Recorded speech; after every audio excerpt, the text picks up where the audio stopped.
नमस्कार, ANB news देख रहे हैं आप। मैं हूं आपके साथ पल्लवी राजपूत और हमारे खास कार्यक्रम हरियाणा चौपाल में आप सभी का स्वागत है। और चलिए अब शुरुआत कर लेते हैं खबरों की। मुख्यमंत्री मनोहर लाल ने आज पंचकुला में all India junior ranking badminton प्रतियोगिता का शुभारंभ किया। इस दौरान खुद सीएम ने बैडमिंटन कोर्ट में हाथ आजमाया, साथ ही खिलाड़ियों को प्रोत्साहित कर उनसे विचार साझा किए। सीएम मनोहर लाल ने कहा कि स्पोर्ट्स का हब होने के कारण हरियाणा की अपनी एक खेल संस्कृति है और देश में अपना एक अलग स्थान है, चाहे ओलंपिक हो या एशियन गेम्स या खेलो इंडिया। हरियाणा के खिलाड़ियों ने बेहतरीन प्रदर्शन किया है। सीएम ने कहा कि पूरे हरियाणा में खेल के हिसाब से मैपिंग कराई जा रही है ताकि पूरे हरियाणा में खेल और खिलाड़ियों के लिए माहौल तैयार किया जा सके। वहीं सीएम ने आश्वस्त किया कि केंद्र की तरफ से पंचकुला को विशेष सहयोग मिले, इसके लिए हम प्रयास करेंगे।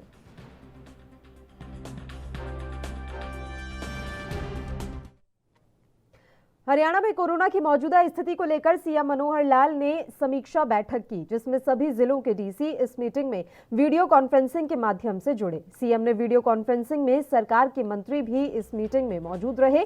सीएम ने कहा कि तीसरी लहर तेजी से बढ़ रही है, कोरोना केस 500 से ज्यादा हो चुके हैं, इसलिए बरतने की अभी सावधानी काफी ज्यादा आवश्यकता है। उसमें बाजार अब 5 बजे तक बंद कर दिए जाएंगे।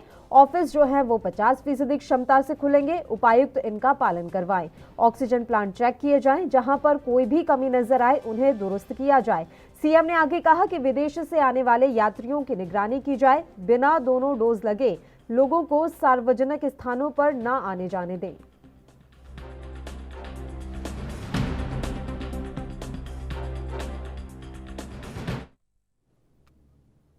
उधर हरियाणा के गृह मंत्री अनिल विज ने कोरोना पर बोलते हुए कहा कि सरकार ने नई पाबंदियां लगाई हैं। जिलों को 2 हिस्सों में बांटा गया है।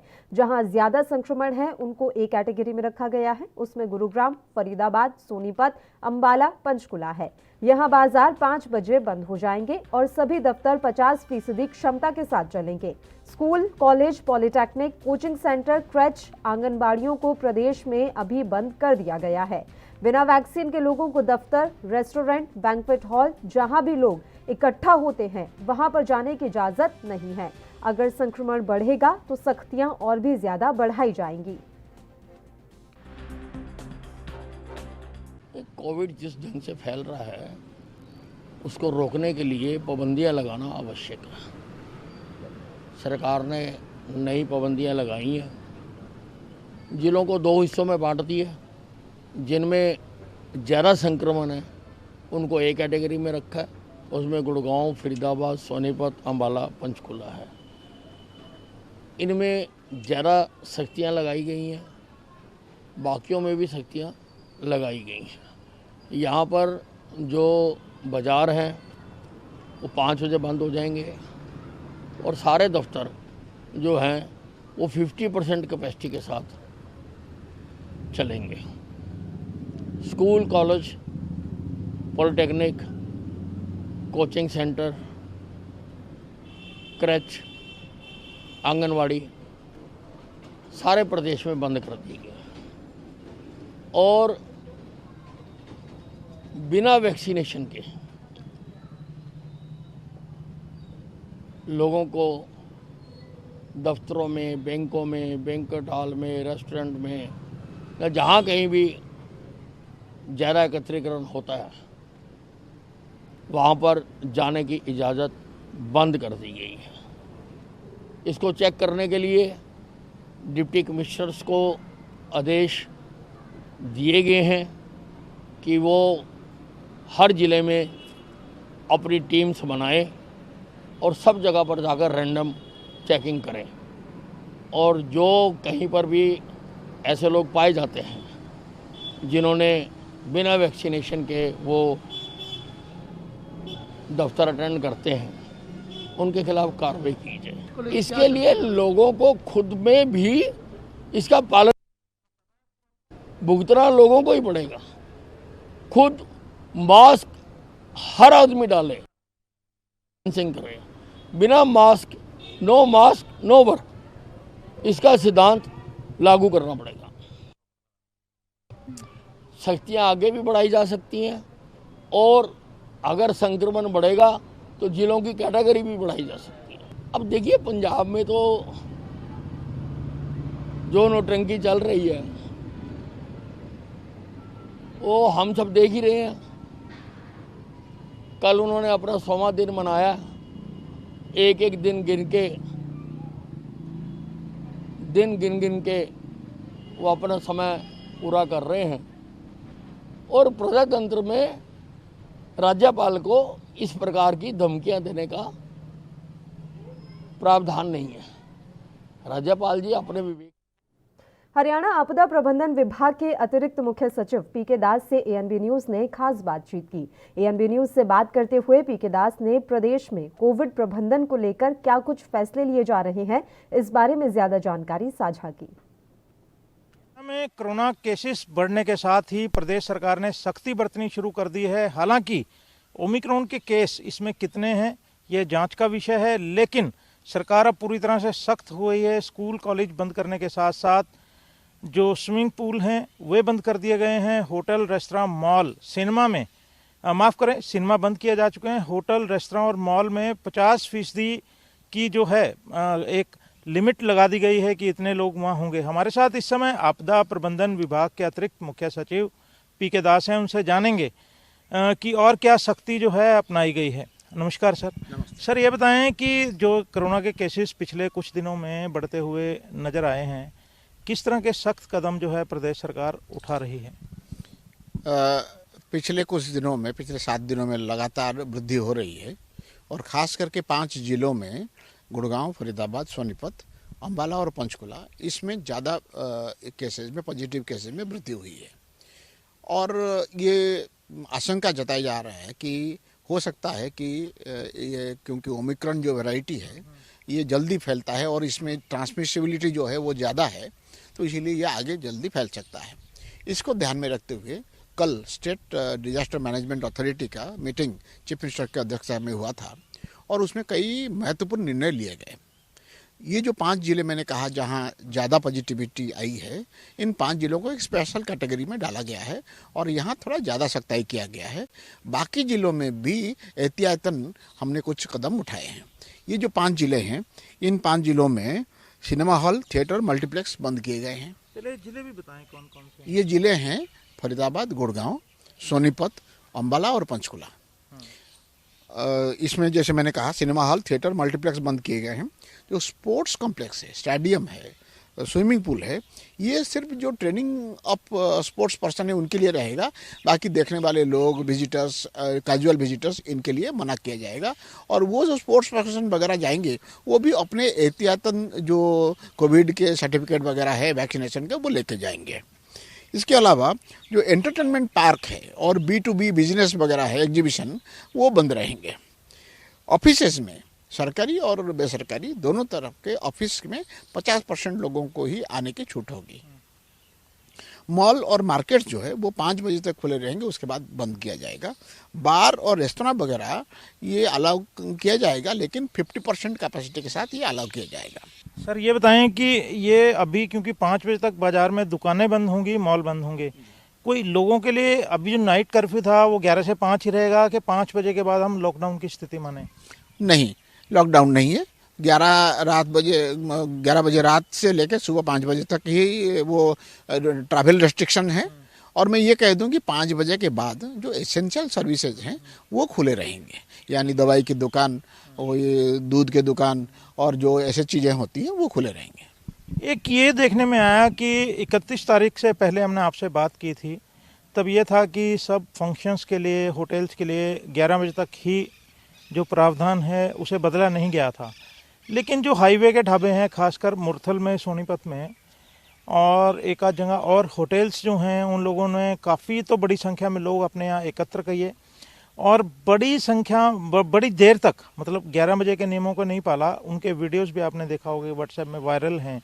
ऐसे लोगों के खिलाफ कोई एक्शन लेने की तैयारी है? जब हमने पीछे रिस्ट्रिक्शन लगाया था ट्रैवल के ऊपर रात 11 बजे से, उस समय क्योंकि आसपास के सारे स्टेट में इस तरीके के रिस्ट्रिक्शन नहीं लगा था, तो इसीलिए इंटरस्टेट ट्रैवलर हमारे नेशनल हाईवेज, स्टेट हाईवेज के ऊपर आ जाते थे।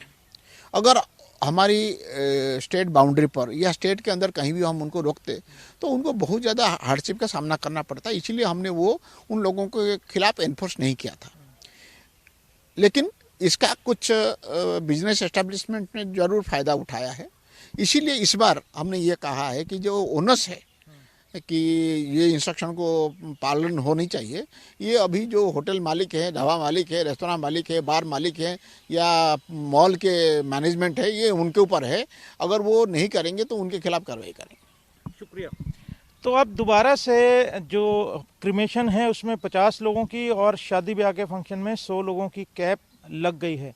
इसके साथ साथ इन नियमों को कड़ाई से लागू करवाने के लिए प्रदेश सरकार ने या फिर ये कहें कि आपदा प्रबंधन विभाग ने एक और बड़ा फैसला लिया है कि न केवल मास्क, अन्य नियमों का उल्लंघन करने पर भी 500 रुपये जुर्माना होगा।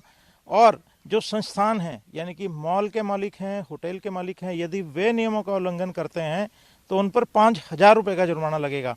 ये केवल प्रावधान एक दफ़ा के लिए है, यदि वे बार बार ऐसा करते हैं तो उन्हें सजा भी हो सकती है। एनबी न्यूज़ के लिए चंडीगढ़ से कैमरामैन रिजवान के साथ राकेश गुप्ता। मेघालय के राज्यपाल सत्यपाल मलिक जिला चरखी दादरी पहुंचे। यहां जिला उपायुक्त प्रदीप गोदारा ने उनका जोरदार स्वागत किया। इस दौरान सामाजिक संगठन और खाप प्रतिनिधियों ने भी फूल मालाओं के साथ उनका स्वागत किया। चरखी दादरी के रेस्ट हाउस में पहुंचने पर उन्हें गार्ड ऑफ ऑनर दिया गया। इस दौरान चरखी दादरी उपायुक्त और पुलिस अधीक्षक मौजूद रहे। सुरक्षा व्यवस्था बनाए रखने के लिए भारी पुलिस बल भी मौके पर तैनात रहा। इसके बाद सत्यपाल मलिक बाबा स्वामी दयाल धाम पर दर्शनों के लिए पहुंचे।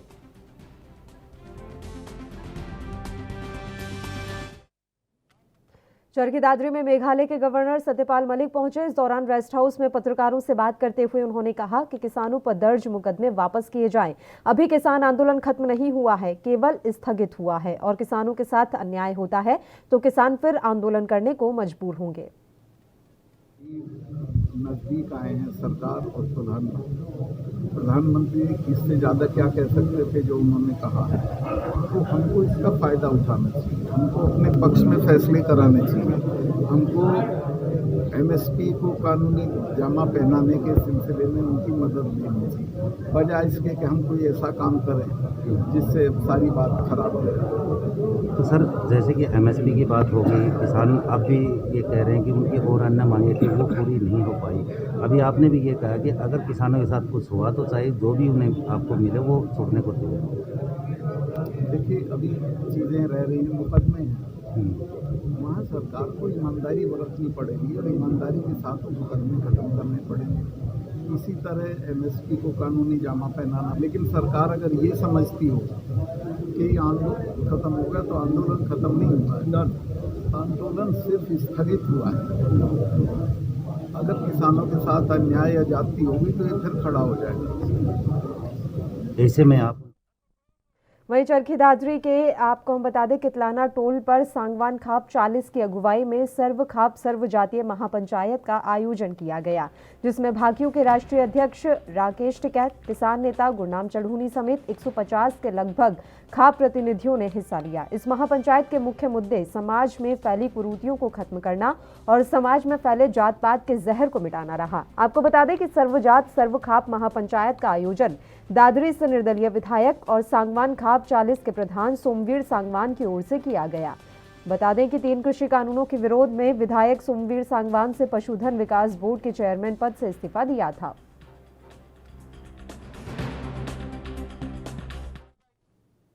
बुलेटिन में खबरों का सिलसिला लगातार जारी रहेगा। यहां रुकते हैं एक छोटे से ब्रेक के लिए, आप बने रहिए हमारे साथ।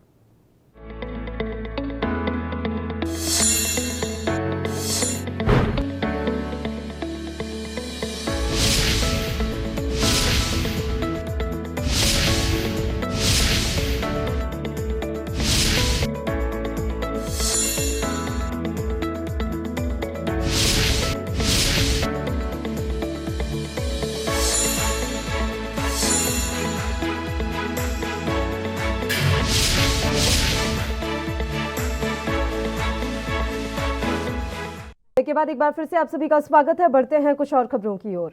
डाडम पहाड़ हादसे को 24 घंटे बीत चुके हैं। राहत कार्य पूरी जोर शोर से चल रहा है। अभी तक कुल 6 लोग निकाले जा चुके हैं, जिनमें से 4 की मौत हो चुकी है। उक्त जानकारी भिवानी के एसपी अजीत सिंह शेखावत ने पत्रकारों से बातचीत में दी। उन्होंने कहा कि राहत और बचाव कार्य पूरी जोर शोर से चल रहे हैं। एसडीआरएफ और एनडीआरएफ की टीमें दिन रात कार्य में जुटी हुई हैं।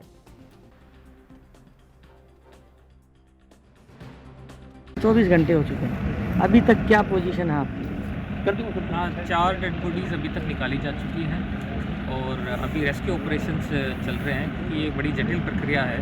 इसमें बड़े बड़े पत्थर इनको काटना पड़ेगा, तोड़ना पड़ेगा, उसके बाद ही मलबे को हटाया जा सकता है। तो अभी बिल्कुल युद्ध स्तर पे जो है ये रेस्क्यू ऑपरेशन चल रहे हैं, उसके बाद ही हम कुछ कहते हैं। क्या संभावना लग रही है सर, कितने लोग दबे हो सकते हैं? देखिए एग्जैक्ट नंबर अभी एक व्यक्ति की पहचान हो चुकी है, आइडेंटिटी जो मलबे के अंदर दबा हुआ है।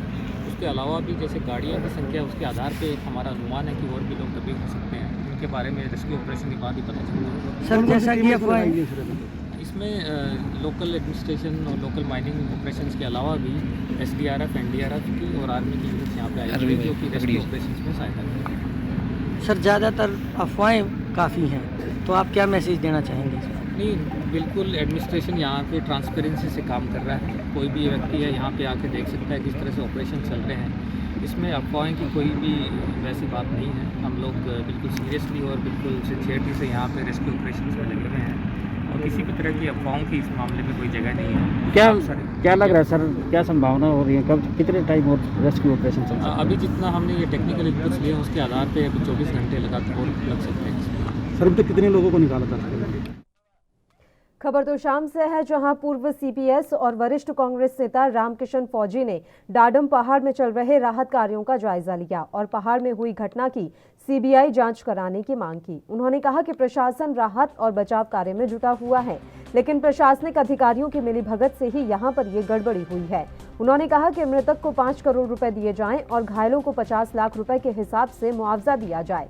उन्होंने कहा कि अनियमितता बढ़ती जा रही है, इसके लिए जल्द से जल्द जांच कराकर दोषियों के खिलाफ कड़ी कार्रवाई की जाए।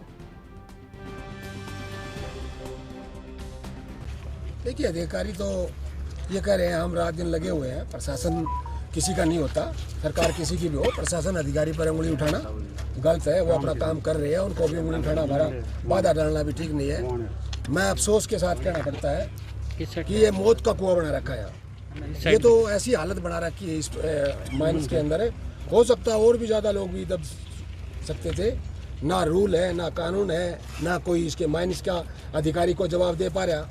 तो हमारा यही मांग है सरकार से, मुख्यमंत्री जी से कि एक सरकारी नौकरी दी जाए जिनकी जान चली गई, जो जिनकी चोट लगी है उनका इलाज फ्री कराया जाए, उनको कम से कम 50 लाख रुपए उनको दिया जाए। और खास करके माइंस का जो ठेकेदार है वो 5 करोड़ रुपए प्रति व्यक्ति है उनको, जिनकी डेथ हुई उनके परिवार को दे। और जिन्होंने गलत काम किया है, जो माइन के जो अधिकारी है, जो माइन डाडम पहाड़ी में खनन करते हुए मजदूरों के साथ हुए हादसे का दूसरा दिन है। NDRF की टीम ने रेस्क्यू ऑपरेशन चलाया हुआ है। SDM तोशाम मनीष फोगाट से किरण चौधरी ने फोन पर बात की और कहा कि जल्दी से जल्द बाकी बचे हुए मजदूरों को बाहर निकाला जाए। कांग्रेस पार्टी इस गंभीर हादसे पर गहरा दुख प्रकट करती है। इस हादसे में अन्य कई मजदूर भी हताहत हो सकते थे।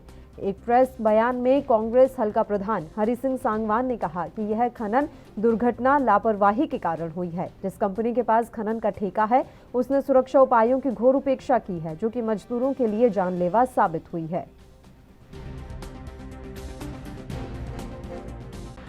घटनास्थल पर पहुंचे हैं, मौके का जायजा लिया है, तो इसके बारे में बताएं क्या क्या। देखो हम कल भी आए थे और कल हम नीचे तक गए थे जहाँ तक वो डेड बॉडियाँ थी बता रहे उसके नीचे पत्थर के नीचे, वहाँ तक हम गए थे।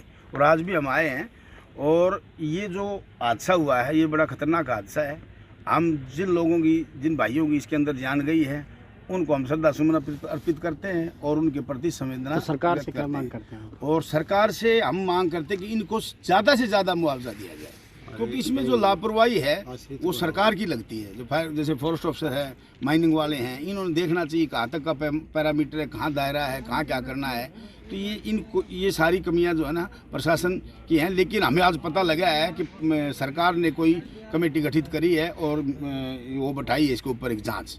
तो हम उस कमेटी से मांग करते हैं कि वो बिल्कुल निष्पक्ष जांच करे, दूध का दूध और पानी का पानी, ताकि इसमें कोई भी प्रशासन। हरियाणा में कोरोना के बढ़ते केसों को देखते हुए सरकार ने कोरोना को रोकने के लिए गाइडलाइन जारी कर दी है। अभी ये हरियाणा के 5 जिलों के अंदर लागू की गई है, जिसमें सरकार द्वारा सभी मार्केट को शाम 5 बजे तक बंद करने के आदेश जारी किए गए हैं। इसके साथ ही सिनेमा हॉल को बिल्कुल ही बंद करने के आदेश जारी कर दिए गए हैं।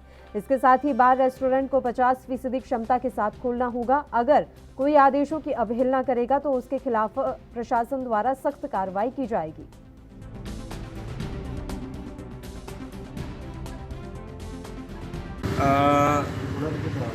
सरकार ने 9 से 5 की है टाइमिंग। थोड़ा हमें ये एकदम से सडनली चौंकने का एक संदेश मिला।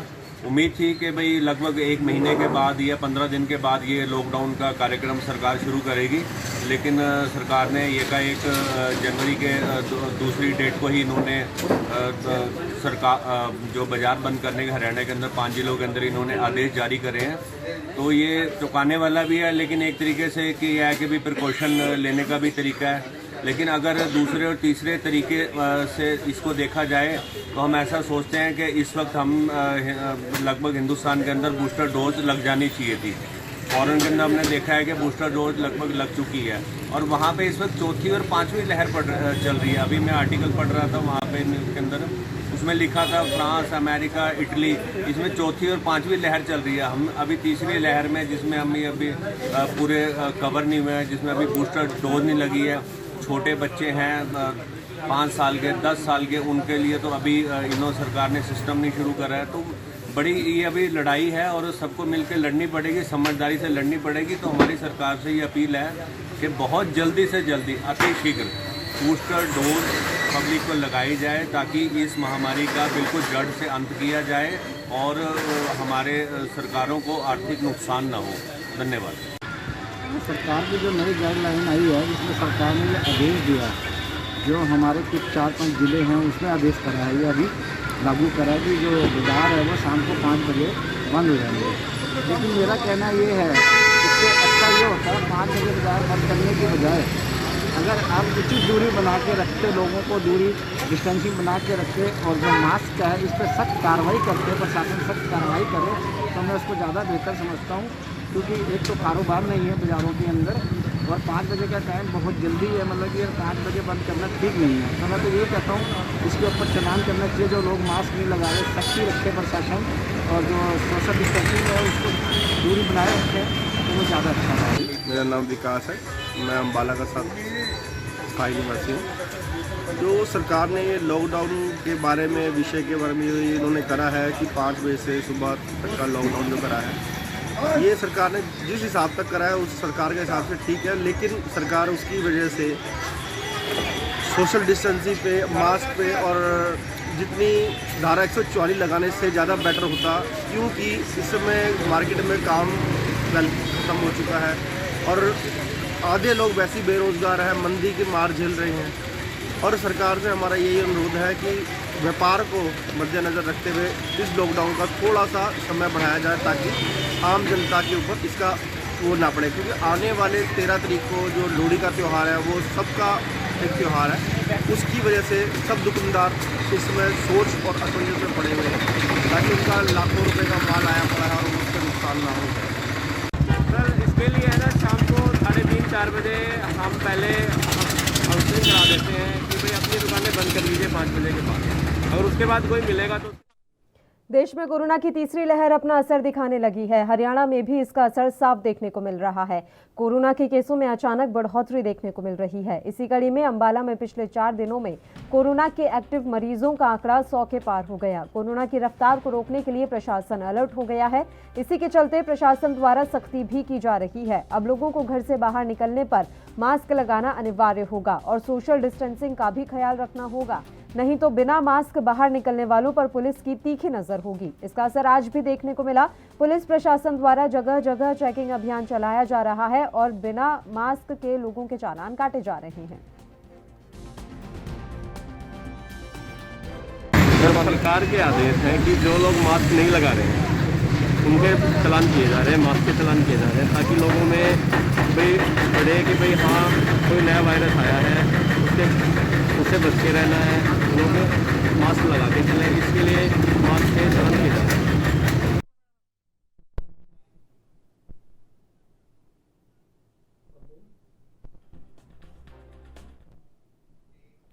हरियाणा चौपाल में फिलहाल के लिए इतना ही। मुझे दीजिए इजाजत। देश और प्रदेश की तमाम ताज़ा खबरों के लिए आप बने रहिए हमारे साथ। नमस्कार।